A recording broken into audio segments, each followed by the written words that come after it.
सत साहिब सतगुरुदेव की जय। बंदी छोड़ कबीर साहिब जी की जय। बंदी छोड़ गरीबदास जी महाराज जी की जय। स्वामी राम देवानंद जी गुरु महाराज जी की जय हो।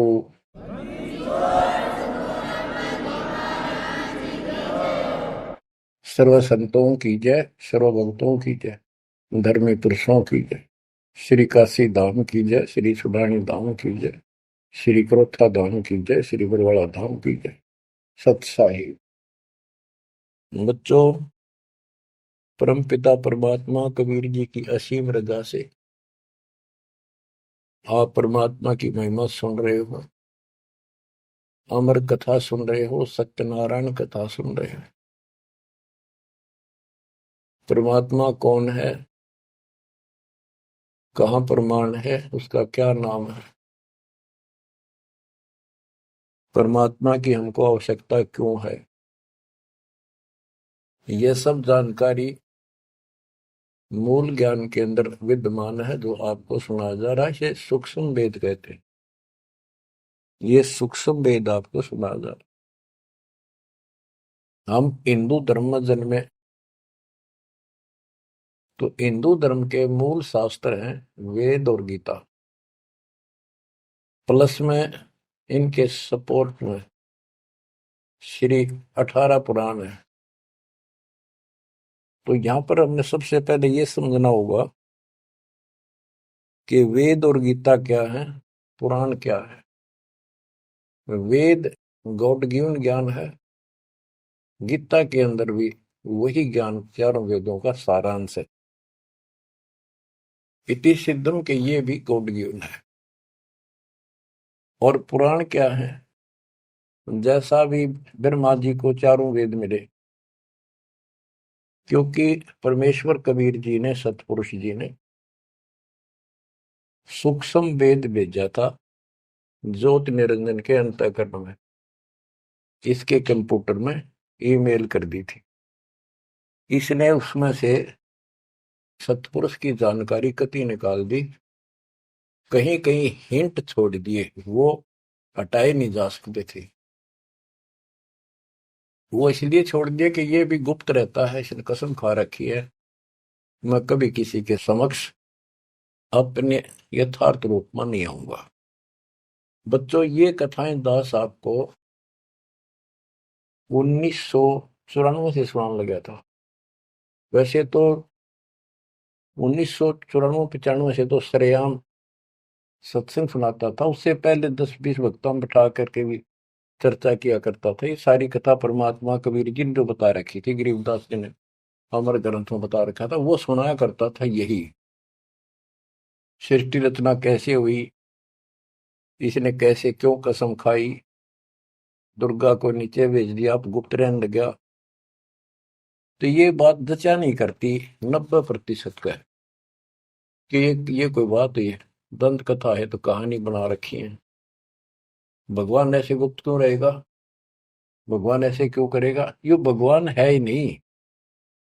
भगवान तो श्रेआम आते रहे और आते हैं, ये भगवान ही नहीं है, ये परमात्मा ही नहीं है। परमात्मा गुप्त रहता है नहीं, हम उसको पहचान नहीं पा रहे, इसलिए समस्या यह आ गई। इसने अज्ञान इतना गहरा कर दिया कि हम भगवान को सामने देखकर भी उसको पहचान नहीं पा रहे। इतना ज्ञान भर दिया हमारे अंदर, उसकी डेफिनेशन बदल दी। अब जब सृष्टि रचना दास ने अपने शब्दों में लिखी तो प्रमाण दिए सारे, परमात्मा की वाणी को सरल करके लिखा सृष्टि रचना। तो गीता गए 7 श्लोक 24 में और 25 में ये खुद कहता है गीता बोलने वाला कि मैं कभी किसी के समक्ष नहीं आता अपने रूप में, मनुष्य रूप में। मुझे ये श्री कृष्ण रूप में, व्यक्ति रूप में मान रहे, मैं कृष्ण नहीं हूं। मेरा ये अटल संविधान है, अनुत्तम सिद्धांत है कि मैं कभी किसी के समक्ष प्रत्यक्ष प्रकट नहीं होता, अपनी योग माया से छुपा रहता हूं। जब ये प्रमाण उन भक्तों को दिखाए जो कभी हाँ भरे थे, कभी डांटे थे, ये कैसे हो सकता है, उनकी आंखें फटी की फटी रहेगी। तेरा गजब हो, 600 साल पहले लिखी वाणी, बोली वाणी आज सारी सत्य होगी। तो बात यहां उलझ गई थी। तो सबसे पहले आपने ये पहचान करनी होगी कि वेद क्या है और पुराण क्या है। पुराण सहयोगी शास्त्र है, उनमें कुछ ज्ञान इन ऋषियों का अपना अनुभव ज्यादातर है, कुछ ज्ञान वेद और गीता से संबंधित। जैसे रोच्य ऋषि की कथा एक अध्याय है, उसमें रुचि ऋषि एक साधक था, वेदों को ठीक सा समझा जैसा वो समझ सकता था, और उसमें लिखा था कि परमात्मा प्राप्ति के लिए एक मंत्र है, वो नथिंग एल्स, और कोई देव देव पूजा नहीं करनी, ना कोई धाम पूजने, और मनुष्य जीवन आत्म कल्याण के लिए प्राप्त होता है। वो ज्ञानी आत्मा था। उसने अपना जीवन वेदों अनुसार साधना में समर्पित कर दिया, ना कोई मकान बनाया, जंगल में रहने लग गया, फल फ्रूट खाकर अपना साधना करता। 40 साल की उम्र होगी।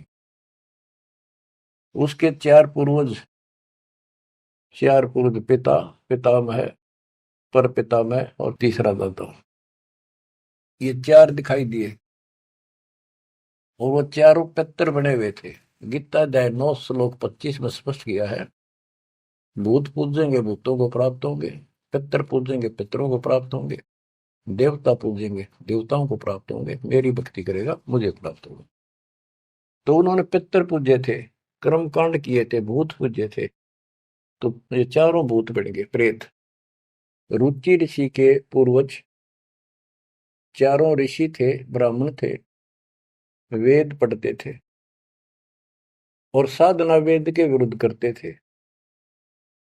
यही तो परमात्मा कबीर जी और उनके बच्चे गरीबदास जी यही तो समझा रहे हैं कि वेद पढ़ने पर वेद न जाने, बातें पुराण 18, और ये उसे आन उपासना करें, भूल गए सृजनहारा।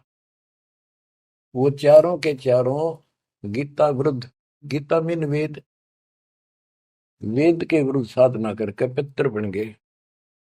वो चारों पितर प्रेत दिखाई दिए।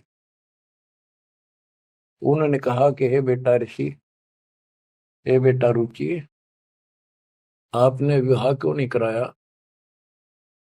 हम चारों दुख पा रहे हैं, हम भूखे हैं, प्यासे हैं, कष्ट उठा रहे हैं, हम पितर बने हुए हैं, विवाह कराओ, हमारे पिंड भराओ, श्राद्ध निकालो, हमारी कर्म कांड करो ताकि हमें कुछ राहत मिले।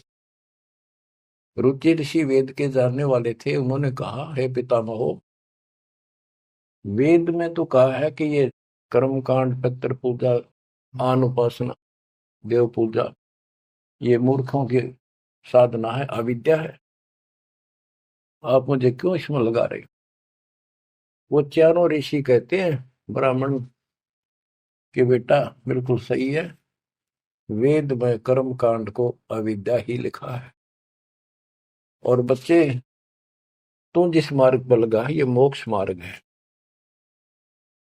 और देखो हम दुख पा रहे हैं, हमारा कर्म कांड कर, हमारा छुटकारा करा। फिर बताते हैं पितर ये दे देंगे, पितर ये दे देते, पितर खाक दे देते, आप भूखे मरे। मार्कंडे पुराण से रोच्य ऋषि की उत्पत्ति कथा, ये अध्याय है, चैप्टर है। तो उन पितर, आप तो नरक में पड़े ही थे, वो शास्त्र अनुसार शास्त्रों में वर्णित साधना कर रहा था, रुचि ऋषि को और फंसा लिया अपने जाल में। अब ये मोह भी एक काल का जाल है। मन में आई ते पिताजी दुख पारे, दादाजी दुख पारे, परदादा, तीसरा दादा। तो उसने कहा ठीक है पितर में हो, मैं 40 साल की उम्र होगी, कौन मेरा ब्याह करेगा? पितर बोले ये हो जाएगा, तू ऐसे तप कर ले। उसने तप करा, फिर ब्याह हुआ, फिर उनके पितर हो गए, पितर पूजा करी। आप भी पितर बना, रुचि ऋषि भी पितर बना, और आप भी पितर बने रहे थे। तो बच्चों ये जो वेद ज्ञान है गॉड गिवन, और जैसे किसी ने कांट छांट कर छोड़ रखा है, पर सहज इतना वो करा है। और पुराण जो है ये ऋषियों के अपने अनुभव हैं। तो वेद ज्ञान स्पष्ट हो गया, दोनों से स्पष्ट हो गया। रुचि ऋषि कहता है ये अविद्या है, वेद में बोला है ऐसा नहीं करना। और पितर भी हाँ भरते क्योंकि उन्होंने वेद पढ़ रखे थे, पर क्रिया गलत करी। स्पष्ट हो गया, पुराण से ही स्पष्ट हो गया, ये पुराण में वेद ज्ञान है। इसके अतिरिक्त इस कथा में जो भी है सारी बकवास है, कति नरक में जाने का है। इसलिए तो वेद ज्ञान है वो हमने स्वीकार्य है और उसको समर्थन में ले भी रहे हैं। और गीता बोलती है 9वें अध्याय का 25वां श्लोक यही कह रहा है। लेकिन यहाँ तो गीता बोलने वाला कहता है कि मेरी भक्ति करता है तो मुझे प्राप्त होता है। 8वें अध्याय के 8, 9, 10 में कहता है कि 8वें अध्याय के जो 3 में बता परमेश्वर ब्रह्म, उसकी जो भक्ति करता है उसको प्राप्त होता है। इस प्रकार हमने इस अध्यात्म ज्ञान को निर्णायक तरीके से समझना है। अब ये साधना इन्होंने ठीक की नहीं। साधना ठीक ना करने से या दुर्गति कराने से एक नहीं, तकरीबन ये सबका यही दशा है।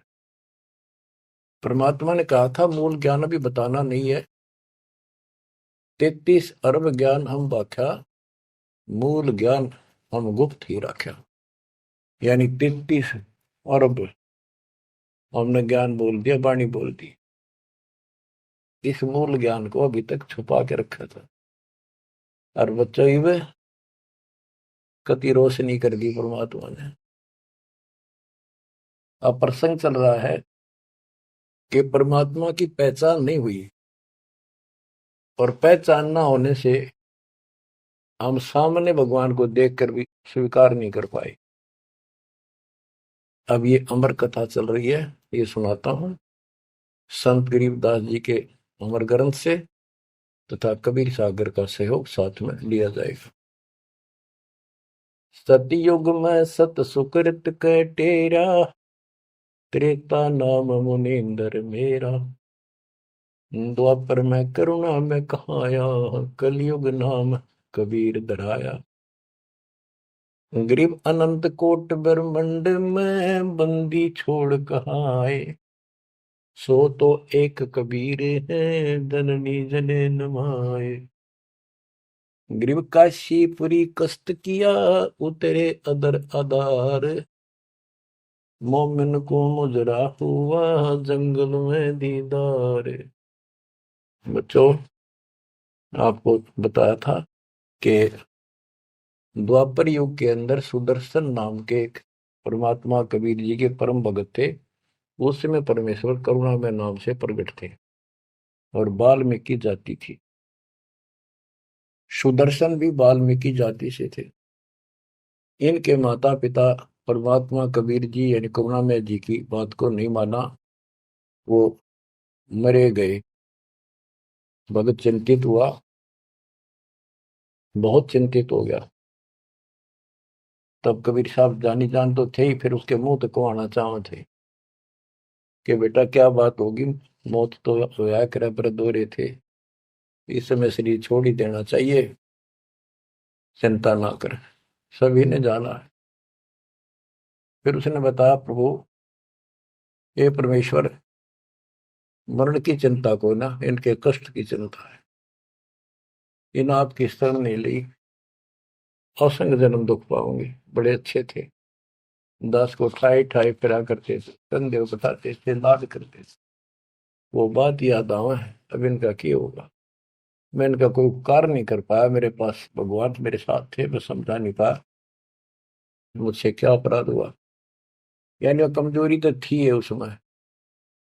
परमात्मा बोले बेटा चिंता ना कर, तेरे माता पिता ने मैं संभालूंगा और कष्ट नहीं पाने दूंगा, इनको मोक्ष भी दूंगा, आप विश्वास रखें।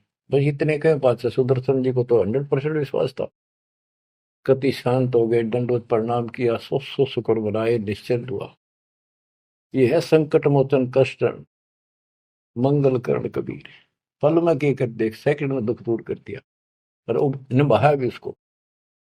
तो बच्चों, अपने उस वचन के आधार पर परमात्मा उस सुदर्शन जी के माता पिता से मिले। उनका पहला जन्म हुआ, मनुष्य का ब्राह्मण थे, 6-7 साल की उम्र के बच्चे रूप में मिले, 2 साल उनके साथ रहे। उनको समझाने की चेष्टा की, पर उल्टे बोले। एक दिन थप्पड़ मार दिया, परमात्मा अंतर ध्यान हो गए, बहुत रोए, तड़पते रह गए, हे भगवान थे, हे मालिक कित गए, सारा जीवन तड़प कर खोया। वो कर्म बनाए, याद बनी, वाले खींचा बनी, यो भी एक स्मरण हो गया उनका। अगला जन्म में फिर वो जन्म हुआ मनुष्य का, ब्राह्मण ब्राह्मणी रूप में हुए, ब्याह हुआ, संस्कार से ही तो संस्कार जुड़े सारे। उसमें भी ब्राह्मण थे, अहंकार भरा पड़ा था ऊंच जाति का। पहले वह मरोड़ काटी, उनको मुसलमान बनवाया परमात्मा। ये इनका गौरी शंकर सरस्वती नाम था, और बड़ी अच्छी लगन थी। शिव जी की केवल शिव पुरानी कथा करते थे और किसी को नहीं मानते थे, ना को पाखंड करते थे, ना किसी को भ्रमित करते थे। कथा सुना दी, वो दान दक्षिणा आ गई, वो अपना स्वीकार किया, उसी से रोटी रोटी चलाते थे और दान भी करते रहते थे, क्योंकि पहले से वो सच्चा सुच्चा जीवन जीते आ रहे थे।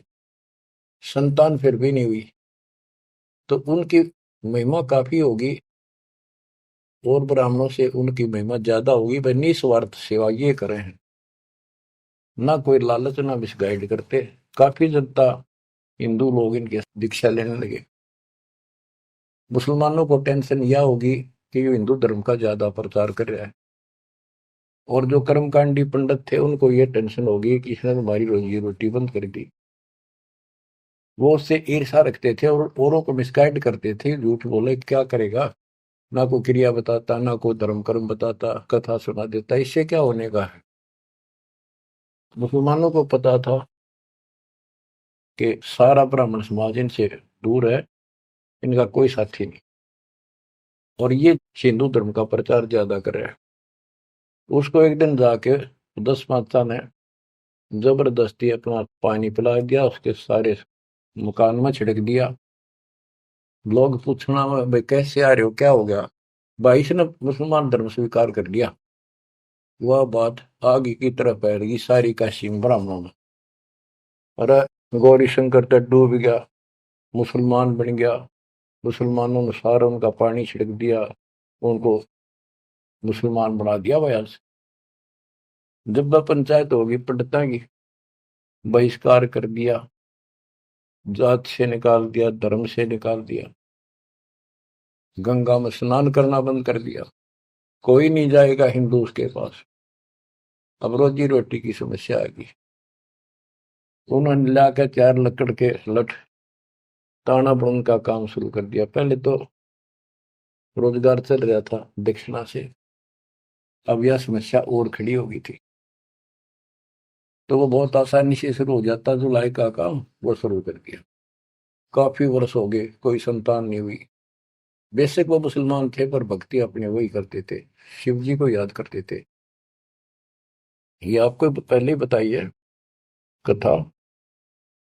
तो बच्चों, एक दिन क्या होता है, नीरू नीमा के कोई जानकार आ गए पड़ोस में, जैसे कि मुसलमानों से ही संपर्क था, कोई कोई यारी दोस्ती थी, वो आगे औरतों में चर्चा चल रहा करे, एक जातक तो चाहिए था, एक लड़का तो होना चाहिए था, बुढ़ापे का सहारा हो गया, पता इनका केरा होगा, नूर अली और नियामत। तो नीमा नीरू कहने लग गए थे उनको, नाम बदल दिए थे उन्हें, गौरी शंकर से गौरी शंकर का नीरू नाम रख दिया, और सरस्वती का नियामत, उसका नीरू नूर अली, तो उसका नीरू कहने लगे उसको नीमा। तो नीमा सारी रात रोई। सुबह वो स्नान करने जाते थे एक लहर तारा तालाब, जिसमें गंगा का पानी लहरों के द्वारा, घाट सा था, गौ घाट से उसे मिट्टी कट जाती है, वो बहुत नीचा किनारा बन जाता है, उस पर से पानी उछल उछल का आकर एक तालाब भरा था, उसको लहर तारा तालाब बोलते हैं। वो आज भी विद्यमान है, लेकिन उसमें पानी अब गंगा का नहीं आता, परिस्थिति बदल जाती है। उसमें बहुत सुंदर मनोरम दृश्य था वहां का, स्वच्छ जल गंगा का भरा ही रहता था, कमल के फूल विकसित थे, आसपास बहुत सुंदर पेड़, हरे भरे छायादार वृक्ष भी लगे हुए थे। वो उनकी कुटिया से लगभग 1.5-2 किलोमीटर दूर था। 3 किलोमीटर, एक कोस 3 किलोमीटर का होता है। तो वो सुबह सुबह उस वहां स्नान करने जाने लगे। पहले गंगा घाट पर नहाया करते थे, नहान की आदत डेली थी। तो वहां तक घूम भी आते, स्नान भी कराते डेली, और शिव जी को याद करते थे, भक्ति करते थे। निम्मा रो रही थी रास्ते में, बुरी तरह रोती जाती, हे शिव जी भगवान, एक बच्चा हमें भी दे देते बेटा, हमारा भी टाइम पास हो जाता, आपके घर में क्या कभी। फूट फूट कर रो रही थी, चल रही थी। नीरू बोला, निम्मा क्यों आंख खराब कर रही है अपने, ये सारा दिन रोड पर लग रही है, बता बीच में भूल पड़ी थी फिर शुरू होगी। भगवान ने देना होता दे ही देते हो, पर कितनी होती है। कुछ तो भगवान करे ठीक ही है। वह रो ही रही थी, मान नहीं रही थी, फिर भी जैसे तैसे पहुंच गए स्नान स्थान तक। लहर तारा तालाब पर पहुंचे, फिर ये निम्मा नहा ली, बाहर आ गई, फिर नीरू स्नान करने गया। निम्मा जो कपड़ा बांध कर नहाई थी, दोबारा उसको धोने के लिए गई, कपड़े चेंज करके। वो ब्रह्म मुहूर्त का समय था, सुबह सुबह 1.5 घंटा पहले सूर्य उदय से। तो उस समय पहले अंधेरा दिखता है, तुरंत ही कुछ देर बाद एकदम रोशनी सी साफ हो जाता है अंधेरा, रोशनी दिखने लग जाती है। तो नीरू नहा रहा था, वह कपड़ा धोने गई, उसने देखा कमल के फूल पे कोई वस्तु हल रही है। एक पैर दिखा, उसने सोचा कोई सांप है। बहुत ध्यान से देखा तो जो बच्चा था एक पैर हिला रहा था, नवजात शिशु। नीरू से कहा नीमा ने कि देखियो जी, बच्चा है, बालक है, लड़का है, कमल के फूल पर देखो। तो नीरू ने सोचा यार अच्छी पागल होगी, कितनी मेंटल होगी भैया बच्चे के मुंह में। नहाता नहाता कहता है, नीमा तेरा दिमाग खराब हो गया, अब तुझे पानी में ही बालक दिखने लायक। नीमक कसक के साथ बोली, देखो सच्ची को देख तो एक है। जिस साइड हाथ करी थी देखा, वो थोड़ी दूर था उससे, 10 फुट का फैसला होगा। एकदम निवरू गया, कमल के फूल समेत बच्चे ने उठाकर नीमा को दे दिया। और नीमा उसे लाड करे, मुंह कर लावे, चूमे, और सौ शुक्र शंकर भगवान की गावे, सौ शुक्र मनावे। बीच का एक थोड़ा सा प्रकरण रह गया कि वहां पर एक अष्टानंद नाम का ऋषि, जो रामानंद जी का शिष्य था, उस समय के महान प्रचारक, हिंदू धर्म के 1 नंबर के आचार्य थे। उसने 1400 शस्त्र रखे थे ऋषि, जो कथा किया करते थे, उनमें से एक अष्टानंद था। 4 संप्रदाय थी, 52 द्वारों का वो मालिक था, वो इंचार्ज था। तो वो डेली वहां स्नान करने जाता था, वो दूसरी साइड में नहाता था, ये दूसरी साइड में नहाते थे, सरोवर बड़ा था। तो वो भी वहां स्नान करके उस प्राकृतिक सौंदर्य और भगवान के एकांत स्थान मान के भगवान की भक्ति करता था, शांति स्थान था। डेली जाता था, ध्यान लगाता था, कुछ समय भगवान की वहां भक्ति करता था, जैसे गुरु जी ने बता रखी थी। अष्टानंद जी जो ही साधना करने की चेष्टा, ध्यान में मगन होना चाहते थे, इतने में आकाश से एक प्रकाश का गोला आया। प्रकाश का गोला आया तो उसका ध्यान गया ऊपर को, उसको देखते उसकी आंखें बंद हो गई, इतना तेज नूर था। जब आंखें बंद हुई तो उसमें देखा कि एक बालक का रूप दिखा, बगैर प्रकाश का। जैसे हम सूर्य की ओर देखते हैं तो देख नहीं सकते, फिर आंखें बंद करते हैं तो अंदर प्रकाश रहित आकार दिखाई देता, सूर्य का गोलाकार। तो अष्टानंद को बड़ा आश्चर्य हुआ कि बालक प्रकाश दिखा, फिर बालक दिखा। फिर जब आंखें ठीक सी हुई, देखा तो प्रकाश एक कोने में जाके सिमट गया दूसरी साइड, जिस साइड में नीरू नीमा स्नान करने जाया करते थे। उससे पहले जब प्रकाश लहर तारा तालाब पर उतरा, सारा सरोवर जगमगा गया, इतनी रोशनी होगी, जो कति पत्ता पत्ता दिखा कमल के फूलों का। और जब उसमें सिमट गया, वो दूर था, उसने क्यों नहीं देखे क्या हो गया, कित गया। उसने अपने गुरुजी के पास उठ के आ गया, साधना नहीं करी, रामानंद जी के पास आए, उनसे पूछा, हे गुरुदेव, आज मुझे ऐसा अद्भुत दृश्य दिखाई दिया, ये मेरी भक्ति की उपलब्धि है या कोई भ्रम है मेरा।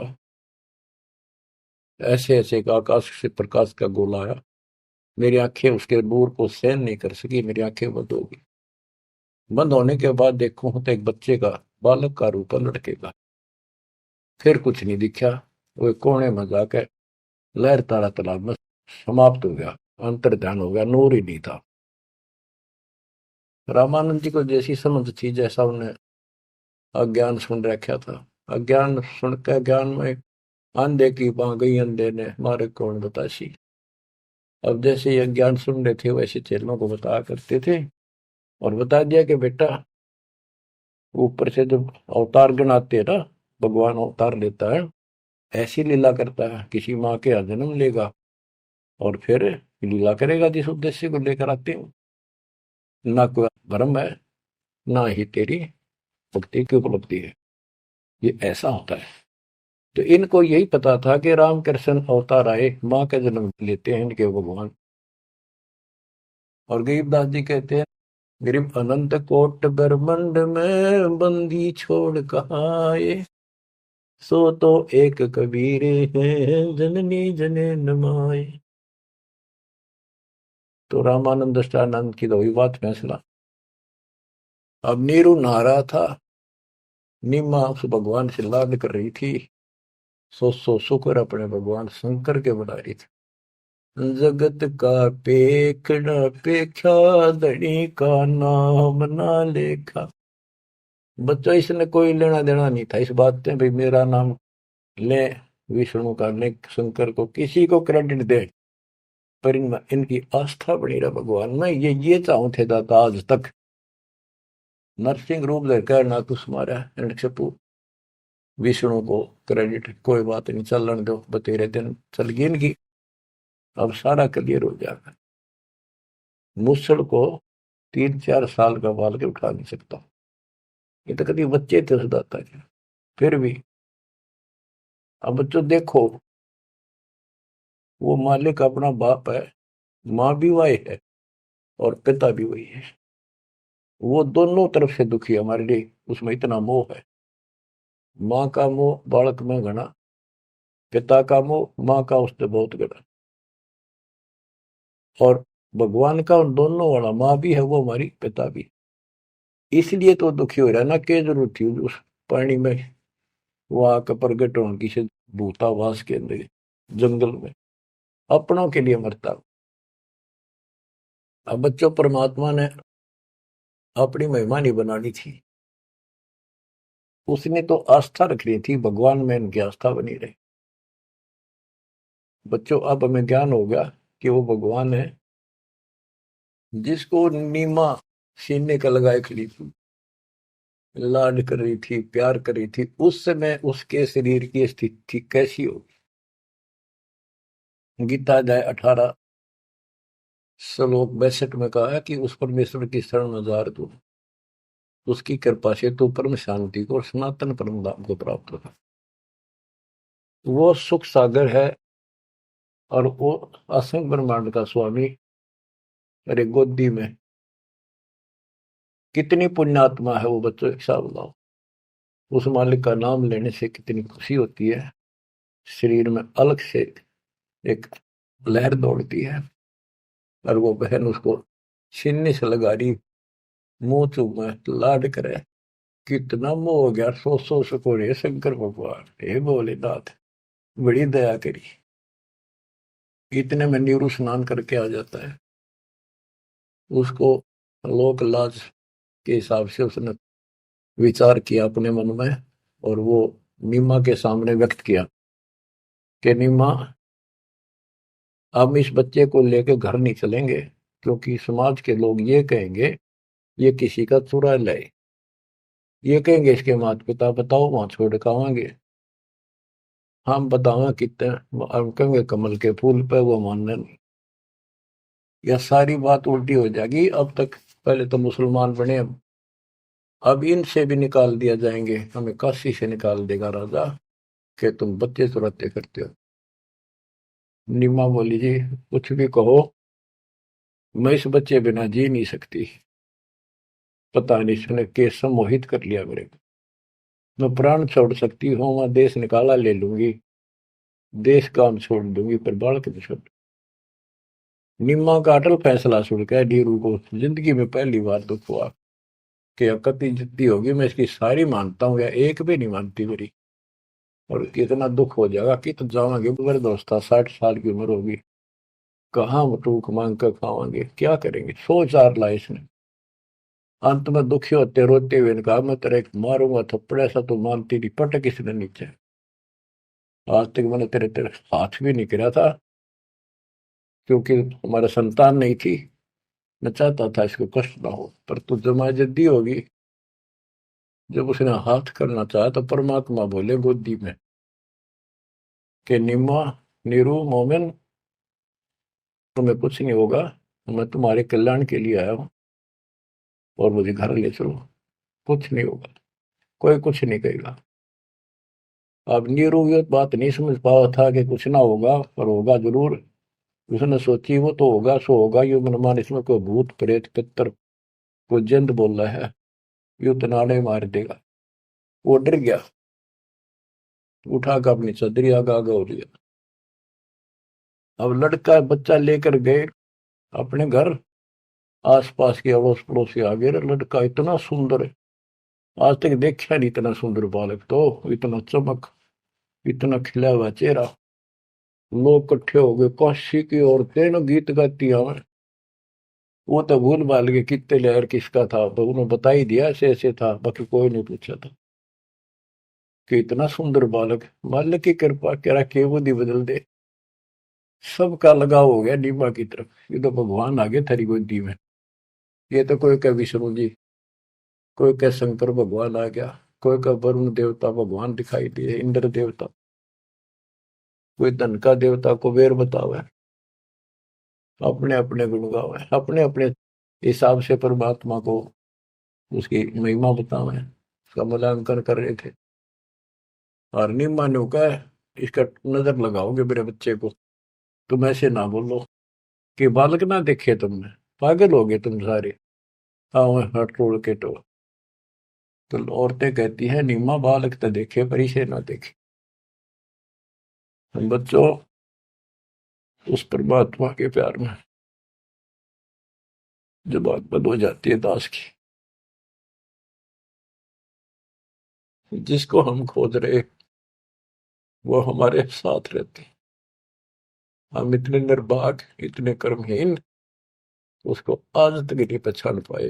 ये हमारा बाप है, ये हमारा भगवान जिसके लिए हम भटक रहे हैं।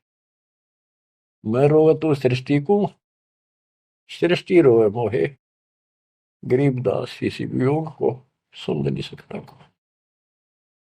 बच्चों ईब समझ में होगा ये अब समझेगा हमारे बीच का जो फैसला था, बीच में जो दीवार थी अब कति टूट जाएगी, साफ हो जाता। बच्चों हम तो दुखी हैं ही अपने कर्मा कारण, पर उसको और घना तंग कर रखे हमने। अब वो हमारा अपना उसको पता है कि यदि मैंने इनका साथ कति छोड़ दिया तो खा जाएगा काले, इसको सारी कदे नहीं छोड़ रहे तो ये धीरे धीरे हमारे को किसी न किसी कारण बनाकर इस परिस्थिति में लाया आज। अब यू खोल दिए रास्ते सारे, अज्ञान हटा दिया पूर्ण रूप से। अब साफ दिखाई दे है Kabir is God, Kabir is God. गरीब अनंत कोटि ब्रह्मंड का एक रति नहीं वार, सतगुरु पुरुष कबीर हैं ये कुल के सिरजनहार। गरीब सब पदवी के मूल हैं, सकल सिद्धि है तीर, दास गरीब सतपुरुष बजो, अविगत कला कबीर। तो वो कबीर कौन, वो भी स्पष्ट कर दिया, जो सारी सृष्टि का मालिक है और जिसके पास सब सिद्धियां असंग सिद्धियां उसके पास है। गरीब अम सुल्तानी नानक तारे दादू को उपदेश दिया, जाति जुलाहा भेद न पाया, काशी महे कबीर हुआ। जाति जुला सारा स्पष्ट कर दिया, कति खोल के दर दिया। और आज बच्चों 300 साल पहले ये अमर वाणी बोली थी, आज ये स्पष्ट हो गया आपके सामने गीता और वेद पुराणों से। वेद मेरा भेद है मैं ना वेदन के माही, जौन वेद से मैं मिलूं वो वेद जानते नहीं। सूक्ष्म वेद के अंदर परमात्मा की महिमा लिखी है। ऋग यजु है श्याम अथर्व, ये चारों वेद चित भंगी रे, सूक्ष्म वेद वाचै साहेब का, सोहन सा सतसंगी रे। आज इस सूक्ष्म वेद से हमें पता चला सत्य का। अब हम सत्य के साथी हो गए, सत्संगी हो गए, हम कबीर साहब के फॉलोअर बन गए। वो सच्चे परमात्मा परम अक्षर ब्रह्म के हम शरण आगे, वो शरण हमें प्राप्त होगी। अब ये अमर वाणी भी सुनाऊंगा आपको, क्योंकि इन वाणियों का और अलग से चोट लग गया छाती में, आत्मा पे, क्योंकि ये तो सौसिद्ध वाणी है। ये तो मंत्र का काम करते हैं। जैसे गारुड़ मंत्र बोला करते, उसने एक मंत्र 5-4 लाइन होती, 2-3, उन्हें सिद्ध कर लिया करके 1000 लाख बार जाप करके विष उतारा करते गारुड़। तो वो उस पर भी असर करता था जो अचेत हुआ होता था, सांप लड़ने से मूर्छित हो जाता था जो व्यक्ति जहर के कारण। तो वो मंत्र बोलते रहने से ना वो सुने था, ना समझे था, ना अर्थ का पता था। उसके बार बार उस मंत्र का उच्चारण करता था, 10, 20, 50, 100 बार, उससे वो विष उतर जाता था और सचेत हो जाता था। तो बच्चों, हमारी आत्मा पर पाप कर्मों का और अज्ञान का यो विष काफी दिन से चढ़ा हुआ, हम कभी अचेत पड़े। हमने इस अज्ञान को इतना ग्रहण कर दिया कि हमने ये मान लिया जन्म मृत्यु और ये प्रोसीजर तो सारा गेम है, ये ऐसा ही प्रोसेस होगा इस जिंदगी का। और ये 4 ईंट लाके की तमाता धोखे जाते, उसी को सब कुछ मान रखा। तो बच्चों, ये है वो अमर ज्ञान, सूक्ष्म वेद, सवसिद्ध वाणी है एक, जो गरीबदास जी के मुख से उतारी थे। ये गारुड़ के मंत्र की तरह असर करेंगे हमारी आत्मा। जैसे उस गारुड़ के मंत्र को कोई और पढ़ कर सुना हुआ है, उससे असर ना हो, वो तो उसी के मुख से काम करेगा, क्योंकि उसमें वो सिद्धि हो रही है। तो संत गरीबदास जी के मुख से उच्चरित वाणी फिर उसका दास अधिकारी है, और दास के मुख से आप सुनोगे वो आपकी आत्मा पर उतना असर करेगी। यानी इससे और अलग से कसक और ताकत आओगी आत्मा में, केवल वाणी के सुनने मात्र से। ज्ञान तो यू है ही, ज्ञान तो मौखिक सुनाई दिया, अब इसको पढ़कर सुनाऊंगा और अच्छी कसक बनेगी, आत्मा तड़फ उठेगी उस मालिक के लिए। गरीब काशीपुरी कष्ट किया, उतरे अदर अदार, मोमिन को मुजरा हुआ जंगल में दीदार। ग्रीव कोटि किरण शशि भान सुधा, आसन अदर विमान, पर सतपूर्ण ब्रह्म को शीतल पिंड हरु प्राण। होय होय। ये जंगल में काशी के अंदर सरोवर पर मोमिन नीरू को मुद्रा हुआ। ग्रीव काशीपुरी कष्ट किया, उतरे अदर अदार, मोमिन नीरू को मुजरा हुआ जंगल में दीदार। मोमिन मुसलमान को कहते हैं, नीरू को मुजरा हुआ परमात्मा के दर्शन में। कैसी सतीथि थी मालिक के उस बालक के, कितना तेज था, कितना नूर था। ग्रीव कोटि किरण शशि भान सुधा, आसन अधर विमान, पर सतपूर्ण ब्रह्म को शीतल पेनरु प्राण।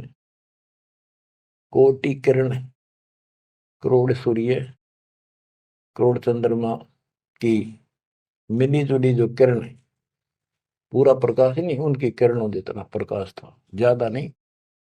एक तो सूर्यों जितना प्रकाश हो नहीं, किरण, किरण का प्रकाश सिंपल, यानी तेज बहुत था।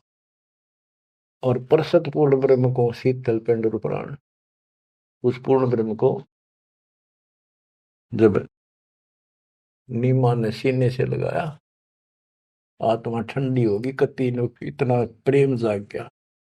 ग्रीव गोद लिया मुख चूम कर, हेम रूप जलकंत, जगर मगर काया करे, दम कह पद्म अनंत। ग्रीव गोद लिया मुख चूम कर, हिम रूप जलकंत, जैसे बर्फ जैसी सफेदी चेहरे पर थी, बर्फ जैसे हिम, स्नो वाइट यानी बर्फ जैसा सफेद चेहरा, और जगर मगर काया करे जगमग, जैसे दमक पद्मानंद। ग्रीव काशी उमटी गुल भया, मोमिन नीरू का घर घेर, कोई कह ब्रह्मा विष्णु है, कोई कह इंद्र कुबेर। ग्रीव कोई कह वरुण धर्मराय है, कोई कोई कहते ईश, 16 कला सुबान गति, कोई कहे जगदीश। गिरी भक्ति मुक्ति ले उतरे, मिटन तीनों ताप, मोमिन कह डेरा लिया, कहे कबीरा बाप। क्या कहते हैं, भक्ति और मुक्ति का सच्चा मार्ग लेकर मालिक प्रकट हुए, उतरे, ऊपर से चलकर आए गति करके, जैसे वेद प्रमाण करते कि परमात्मा ऊपर के लोक में रहता है, वहां से गति करके नीचे आता, अच्छी आत्माओं को मिलता है, उनको भक्ति की सच्ची राह बताता है। तो अपने उसी सिद्धांत अनुसार परमेश्वर नीचे प्रकट हुए। गरीब भक्ति मुक्ति ले उतरे, मिटन तीनों ताप, मोमिन के डेरा लिया, कहे कबीरा बाप। अब क्या बताते हैं संत गरीबदास जी के भक्ति मुक्ति ले उतरे, मिटन तीनों ताप, मोमिन के घर एक मुसलमान के आके डेरा लिया, और उस मोमिन नीरू को कबीर जी अब्बा जान यानी पिताजी कहते थे, बाप क्या करते। रद्द विचार करो उस मालिक को क्या पड़ी थी हमारे लिए। वो तो लीला करनी थी क्योंकि अपने बच्चे के वचन भी पूरे करने थे, और हमारे लिए ये ज्ञान भी देना था, एक प्रमाण भी देना था कि इस समय में हम पहचानते, इसी कारण से तो पहचाने जो लीला मालिक कर गए। आज वेदों से प्रमाणित हो गया, परमात्मा ऐसी लीला करता वो है भगवान सही। ये ना कृष्ण की ऐसी लीला वेदों वर्णित, ना श्री राम की, ना विष्णु और ब्रह्मा शंकर जी की, किसी की वजह नहीं। तो वेद गॉड गिवन है, परमात्मा का सच्चा सिद्धांत है। तो उस सिद्धांत पर खरा कौन उतरता है, अब ये सिद्ध हो गया कबीर भगवान। कौन कबीर, जो काशी में जुल्हा था। अब क्या बताते हैं, गिरिव भक्ति मुक्ति ले उतरे, मिटन तीनों ताप, मोमिन के डेरा लिया, कहे कबीरा बाप। गिरिव दूध न पीवन अनभक, नहीं पलने झूलंत, अदर अमान ध्यान में, कमल कला फूलंत। ना दूध पीवा ना पानी पीवा ना कुछ खावे, और मालिक ऐसा दिखे जैसे इसके दिमाग कहीं और ही जा रहा है। अब बच्चों, अब और भी टिप्पणी करनी है, बहुत गणे आगे। कोई कहे छल ईश्वर नहीं, कोई कही छल है, ईश्वर नहीं है। गरीब कोई कहे छल ईश्वर नहीं, कोई के नर कहलाए, कोई कहे गण ईश का, जो जो नीमा मात रिसाए। कोई कुछ कहे, कोई कुछ कह रहा था, अपनी अपनी बुद्धि से मूल्यांकन कर रहे थे। तो जो जो वो बात बनावत थे, निम्मा बहुत दुखी हो रही थी, गुस्से हुई थी, मतलब गावत थी, क्यों पीछे पड़ रहे हो मेरे बच्चे का। गरीब काशी में अचरज भया, गई जगत की नींद, ऐसे दुल्हे उतरे जो कन्यावर बींद। वो सारी सृष्टि का मालिक पृथ्वी पाया, गरीब खलक मुलक देखन गया, राजा प्रजारीत, जम्बू दीप जिहान में उतरे शब्द अतीत। गरीब दुनी कहे यो देव है, देव कहते हैं ईश, ईश कहे पर ब्रह्म है, पूर्ण विश्व बीश। अब बच्चों, ना दूध पी रहा था, ना पानी, ना को भोजन, दलिया वलिया घोल कर पिलाओ तो मुंह बंद कर ले। 25 दिन बीत गए। नीमा बहुत बुरी तरह रोने लगी। आखिर होगी कि भी बालक मरेगा और साथ मरूंगी। सारी रात रोई। नीरू ने बहुत समझाई, कोई बात नहीं, भगवान ने दिया है तो लेगा तो क्या करा, इतना क्यों दुख पा रही। परवाह नहीं मानी, कि इसके गेल मरूंगी, अब मैं जीऊंगी नहीं, मैं इस बच्चे बिना जिंदा नहीं रह सकती। नीरू ने अपने मुसलमानों से सारा पूछताछ लिया था, किसी के जंतर मंतर लग गया नहीं। आखिर में उन्होंने सोचा रामानंद जी के पास जाता हूँ, वो बहुत चर्चित हैं, विद्वान है, ब्राह्मण है, कुछ बताओगे जंतर मंतर।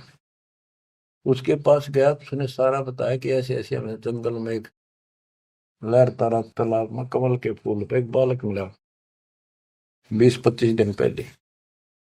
हे ब्राह्मण जी, वो बालक कुछ खाता पीता नहीं, कुछ दया करो, कोई बताओ, विधि बताओ तो जो हम करें, हमारा बच्चा जीवित रहे, कुछ खावे पीवे। रामानंद जी से भी मालिक ने बुलवाया। रामानंद जी बोले, तुम्हारा बच्चा कोई सच्चा सुच्चा ब्राह्मण पैदा हुआ है, और ये कोई कुंवारी गाय दूध लाओ, कुंवारी बछिया ले आओ, एक बछिया जिसके साथ बैर ना लग गया हो, और वो अपने आप दूध देगी, उस बच्चे के पास खड़ी कर दियो। नीरू ने सोचा बकवाद करे है या कोई बात करे, मैं मुसलमान हूं बन गया, इसलिए इसने मेरे को ठीक से जवाब दिया नहीं।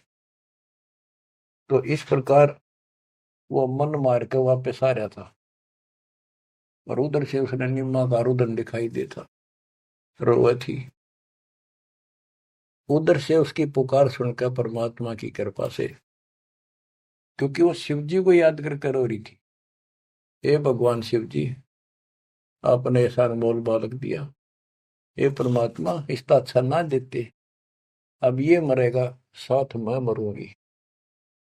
ऐसा विलाप कर रही थी तो भगवान ने, कबीर साहब ने प्रेरित किया, शिव जी ऊपर से शिव लोक से एक ब्राह्मण रूप बना के वहां आ गया और पूछा, माई क्यों रो रही है।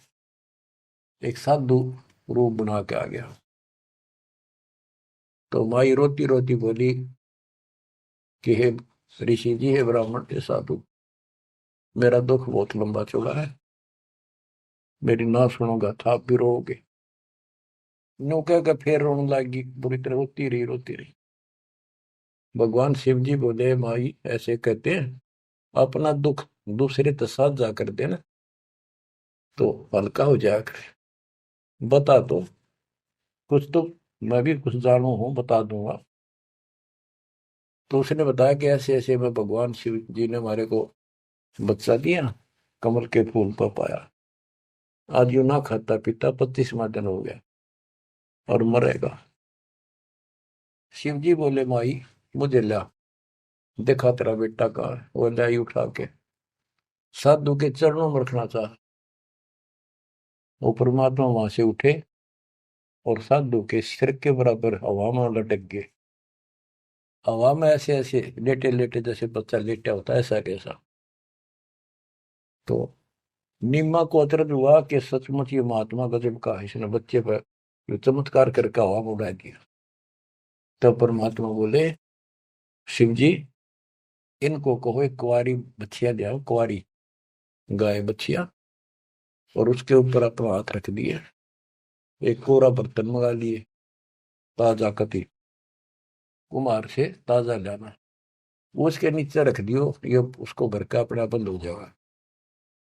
इतने में नीरू आ गया। नीरू भी ये बात सुन रहा था, खड़ा खड़ा आके खड़ा हो गया था, बात हो रही थी। तो शंकर भगवान जी साधु रूप में कह रहा है नीमा को कि तेरा पति कहाँ है? अब जी अभी आ जाता है, बाहर गया है। नीरू आ गया। कहाँ जी बोलो कि एक कुंवारी गाय ला, तेरा बेटा वो कुंवारी गाय का दूध पिएगा। अब रामानंद जी की बात तो उसका यकीन नहीं हुआ था, पर यह महात्मा भी यही कह रहा है। फिर पक्का विश्वास हो गया। वो बछिया लाया, साथ में एक छोटा सा बर्तन ले आया मिट्टी का, गाय के नीचे पात्र रख दिया, शिव जी के ऊपर हाथ रख दिया, मोटे मोटे सतन हो गए, अपने आप दूध चल पड़ा। वो पात्र भर का दूध बंद हो गया। तो मालिक ने वो दूध पिया। उसके बाद वो गाय डेली दूध देने लगी। बच्चों, ये दूध सतलोक था, उस दाता का आहार। ये लीला दिखानी थी दाता ने, 7 बार चर्चा करी और शिव जी को भी बहुत कुछ कहा, कबीर सागर में, और विस्तार से प्रमाण है। बच्चों, आप सुन रहे हो सत्यनारायण कथा। ग्रीव शिव उतरे शिवपुरी से, अवगत बदन विनोद, मैं के कमल खुशी बहे, लिया ईस को गोद। ग्रीव नजर नजर से मिल गई, किया ईस प्रणाम, धन नीरू मोमन धन माँ, धन का शेनी काम। ग्रीव 7 बार चर्चा करी, बोले बालक बहन, शिव को कर मस्तक धैर्य, ला मोमन एक धैन। ग्रीव अनब्यावर को दूहत है, दूध दिया तत्काल, पीवे बालक ब्रह्म गति, ता शिव भय दयाल। बच्चों, कबीर सागर के अंदर ज्ञान सागर एक अध्याय है, उसके प्रश्न नंबर 74 पर इस प्रकार वर्णन है। सुत काशी को ले चले, लोग देखन तात आए, अन्न पानी बख्शे नहीं, जुल्हा शोक जनाए। तब जुल्हा मन कीन दीवाना, रामानंद सो कहा उत्पाना। मैं सुत पायो बढ़ा गुणवंता, और कारण कौन बखे नहीं संता। रामानंद ध्यान तब दारा, दुल्ला से तब वचन उचारे। पूर्व जन्म ते ब्राह्मण जाति, हरि की सेवा की निबली बाती। कुछ सेवा तुम हरि की चूका, ताते भयो दुल्हा का रूपा। प्रीति पर भूखे तो मान लीना, ताते दान में सुत तो है दीना। रामानंद जी बताते हैं, जब रामानंद जी को जाके कहा नीरू ने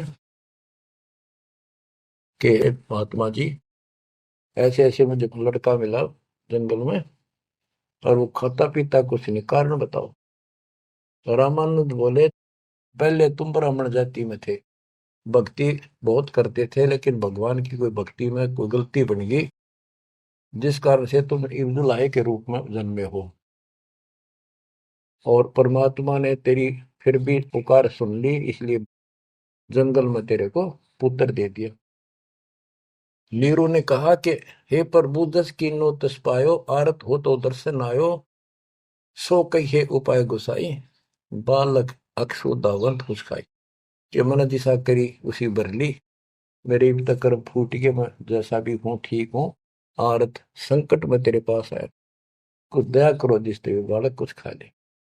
रामानंद युक्ति उचारा, तब सुत कोई ज्ञानी अवतारा। बच्चिया जाही बैल नहीं लागा, सो लाई ठाड़ करो ते जागा। एक बच्चिया लाओ जिसका बैल न लगे हो, और ऐसा ही किया गया। तो उन्होंने दूध पिया, बच्चिया लाएगी, वो आपने छोड़ दिया। तो बच्चों, सब तरह से प्रमाण दिया जाएगा। अब नंबर आता है, ये तो सुख संवेद, कबीर वाणी, गरीबदास जी की वाणी। ऋग्वेद मंडल नंबर 9, सूक्त नंबर 1, मंत्र नंबर 9 में क्या लिखा है उस परम पिता के बारे में। अब ये सुना दो एक लाइन, तुम्हारे को कति भरम दूर हो जाएगा। मूल पाठ में ऐसे लिखा संस्कृत में, अभि इमं अधन्य उत सिलंती धेन्व शिशुम सोमम इंद्राय पातवे। पूर्ण परमात्मा जब बालक रूप में प्रकट होता है, इसका ये अर्थ है उनके परवरिश की लीला अधन्य, बिना दनाई, अभी यानी पूर्ण रूप से कवारी गायों के द्वारा होती है। ये लक्षण है वेद में। वेद मेरा भेद है, मैं ना वेदन के माही, जोन वेद से मैं मेरे वो भेद जानते हैं। बच्चों, आज इतना ही, अमर कथा जारी रहेगी। परमात्मा आपको मोक्ष दे, आपको चरणों से दूर ना करे, दास की यही पुकार है। सत साहिब।